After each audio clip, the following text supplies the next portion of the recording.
PM Awas Yojana को नहीं आसिला बड़ अपडेट। पीएम आवास योजना रे मागणा घर पाई आवेदन आरंभ होईछि।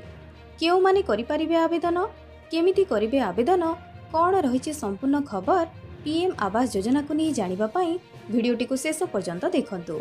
किंतु ता पूर्वरु निश्चित वीडियो को लाइक करि देबे, चैनल को प्रथम थर आसीतिले चैनल को सब्सक्राइब करी पाखरि थिबा बेल आइकन रे टिपी ऑल ले सिलेक्ट करबा को जमारू भूलिबे नाही।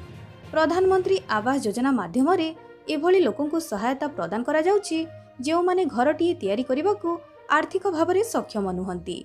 एभली लोकंक पई आवास योजना माध्यम रे धनराशि प्रदान करा जाउछि। हिताधिकारी एही योजनार लाभ उठेबा पई आवेदन करि परिबे। प्रधानमंत्री आवास योजनार लक्ष्य हेउछि गरीब जनसाधारणଙ୍କୁ पक्का घर जोगाई देबा। चाळ छपर घरे रहुतबा गरीब जनसाधारणଙ୍କୁ पक्का घरटिए तयारी करबाकू जेभली किछि समस्या न हेबो सेथिप्रति दृष्टि देउछंती सरकार। जदि आपण भी योग्य प्रार्थी तेबे तुरंत एथिपाई आवेदन आरंभ करंतु। एही योजना रे लाभ जोगाई देबाकू एक निर्दिष्ट मानदंड रहिछि। परिवार रो आय 3 लाख टंकारु कम होइथिले एही योजना रे शामिल होई परिबे।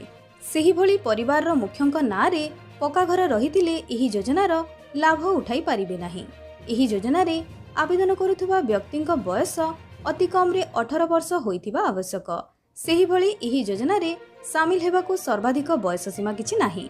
मार्च 25 तारिखरु एही योजना रे शामिल हेबाकू आवेदन प्रक्रिया आरंभ होई सारिछि।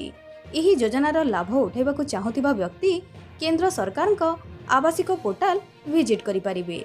एठारे मागणा आवास पई आवेदन करि परिबे। एठारे आवश्यक करुथिबा समस्त दस्तावेज रो फोटोकॉपी अपलोड करिबे। आवेदन पई रहितिबा समय सीमा उपरे ध्यान देई आवेदन सबमिट करिबे। एही पोर्टाल रे आपणकर आवेदन ग्रहण हेबा परे आपणको एक कन्फर्मेशन मेसेज मिलिबो।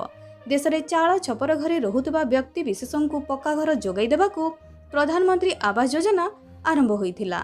गत 2015 जून 25 तारिख रे एही योजना घोषणा होइथिला। एही योजना रे शामिल हेबाकू एक प्रक्रिया रहिछि। एही योजना रे शामिल हेले सरकार किछि सहायता प्रदान करंती।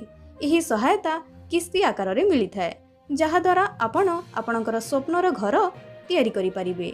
तो ये थिला पीएम आवास योजना को नहीं संपूर्ण खबर। वीडियो को लाइक करि देबे, शेयर करि देबे, चैनल को सब्सक्राइब करबा को जमारू भूलिबे नाही। आपणक दिन मंगलमय हेउ। जय जगन्नाथ।